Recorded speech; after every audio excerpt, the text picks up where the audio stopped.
Booker T. Washington, born into slavery on April 5, 1856, on a plantation in Franklin County, Virginia, Washington was one of several children. His mother, Jane, was an enslaved cook. Washington's early years were marked by the harsh realities of slavery. He and his brother and sister slept on a bunch of rags in a shack off from his master's house. His mother cooked over a fire for everyone, as no one had a stove. He ate what he could all day like an animal and never sat down as a family to eat. The family survived off some yams that sat under the cabin floorboards and whatever else they could get from the big house. Booker's father was a white man from a nearby plantation, but he never met him or even knew his name. He didn't even have a last name that he knew of.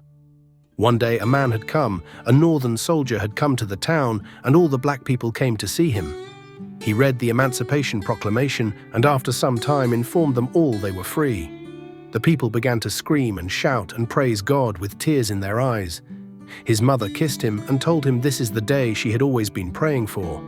After the colored folk got home, they then realized they were completely responsible for themselves now. Booker states it was like releasing 10 or 12-year-olds to the world by themselves. The Civil War in 1865 brought freedom, but also left his family in poverty. After emancipation, Washington's family moved to Malden, West Virginia, where they lived in a small one-room cabin. His mother remarried, and the family was sent for to come to West Virginia, where the father had found work, in the salt furnaces and coal mines. Booker says the town was full of newly freed slaves and the lowest bottom caste of whites. He says there was constant fights, drinking and immoral behavior everywhere. Booker eventually and his brother got a job there as well. He attended a local school sporadically at night after work. Booker's highest goal since he could remember was to be educated. One day he walked his master's young daughter to school for protection and carried her books and had a glimpse at all the children seated learning. He wanted nothing more than this, to be educated. Strange from our thoughts now on slavery sometimes, when the master left, he would call a slave male up to the big house to stay a few nights for protection until he got back. We must look deep into American slavery, as it's not like any other place. We were in all factions these people's dogs. They beat us, abused us, loved us, and we protected them and their property. Booker says when the Yankees were coming, a certain master gave the silverware and other jewels to his slaves to bury, and the slaves protected it with their lives until the Yankees left. To make sure he got to school on time, Booker moved the clock hand ahead 30 minutes. The boss finally noticed and put a lock on the clock. Booker states one day he heard two white men talking about the Hampton Institute, a school for black students in Virginia founded by General Samuel Chapman Armstrong. Booker didn't know how he would do it, but he knew this was his dream come true, and he would get there. Booker Ailes got a job as the houseboy to Viola Ruffner, the owner of the salt mine's wife. She had a reputation for being cruel.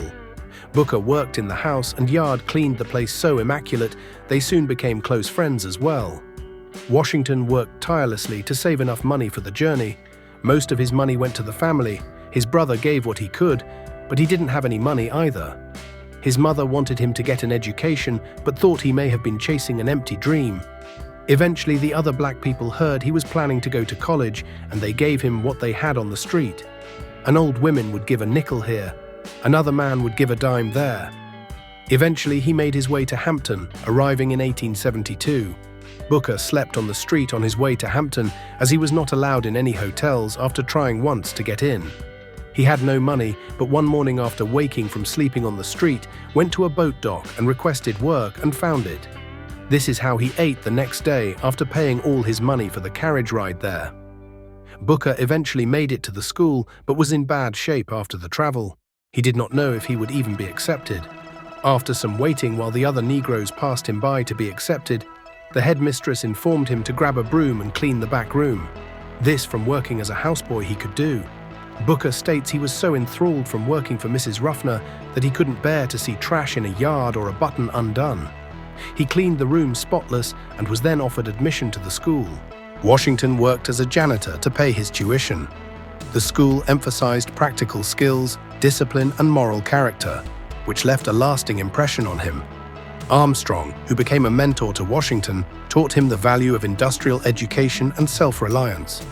Washington graduated in 1875 and returned to Malden to teach, where he quickly gained a reputation for his dedication and skill. Black people would pay Booker to come and teach them to read. The older Negroes simply wanted to learn to read the Bible, and it was a shock, a black man that could read.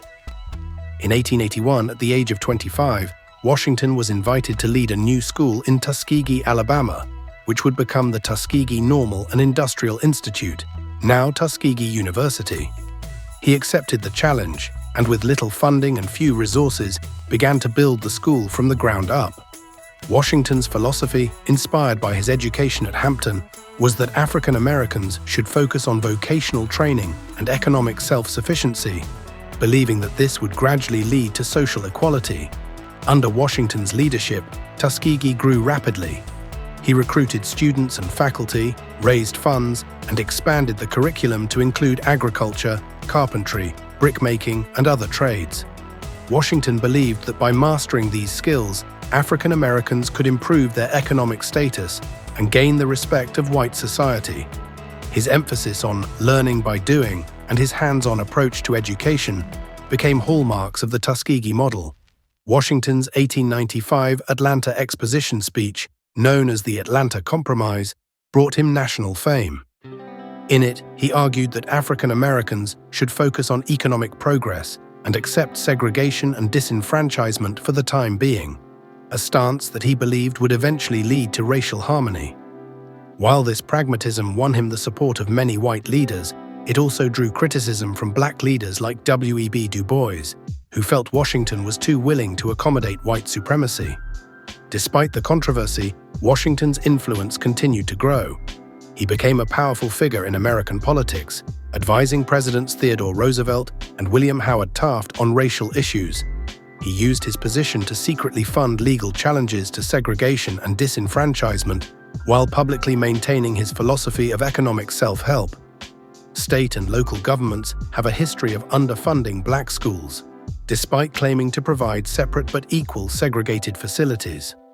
White philanthropists played a significant role in supporting education financially, with Washington actively encouraging them and directing millions of dollars toward projects across the South that aligned with his philosophy of self-help. Washington built relationships with the wealthiest and most influential businessmen and politicians of his time, as well as educational leaders like William Rainey Harper, the president of the University of Chicago.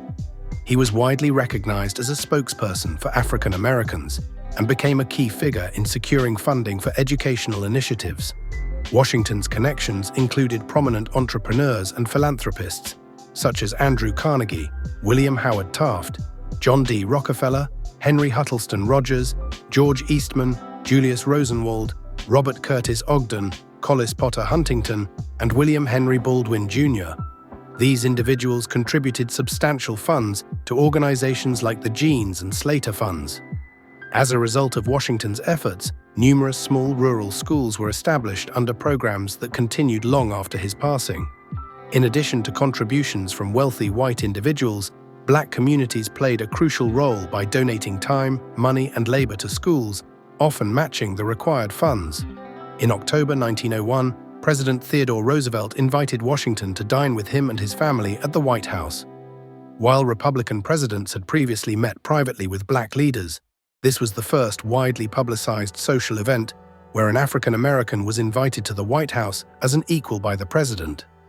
Southern Democratic politicians, including future Mississippi Governor James K. Vardaman and South Carolina Senator Benjamin Tillman, responded with racist personal attacks upon learning of the invitation. Both used derogatory language to express their outrage. The meeting was also criticized by perennial Democratic presidential candidate William Jennings Bryan, who argued that the more advanced race never has consented, and probably never will consent, to be dominated by the less advanced. Vardaman described the White House as so saturated with the odor of the N-word that the rats have taken refuge in the stable, and declared, "I am just as much opposed to Booker T. Washington as a voter as I am to the coconut-headed, chocolate-colored typical little coon who blacks my shoes every morning. Neither is fit to perform the supreme function of citizenship." Washington's health deteriorated rapidly in 1915. He collapsed in New York City and was diagnosed with Bright's disease by 2 doctors. Told he had only a few days left to live, Washington expressed his desire to die at Tuskegee. He boarded a train and arrived in Tuskegee shortly after midnight on November 14, 1915. He passed away a few hours later at the age of 59. His funeral was held on November 17, 1915, at the Tuskegee Institute Chapel, attended by nearly 8,000 people. He was buried nearby in the Tuskegee University campus cemetery.